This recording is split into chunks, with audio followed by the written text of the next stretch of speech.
Hi guys, at ito at may luto ako ng sinigang sa maulan na umaga. Ang gulay ko ay ito, repolyo at saka ayan, talong. Lagyan natin para sumarap.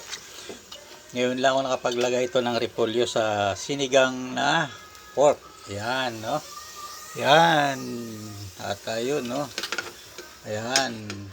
Ipakulo-kulo lang natin yan. At ayan na, kumukulo-kulo na yung ating sinigang na may repolyo at talong. At ayun lang po ang laman ng aking rep.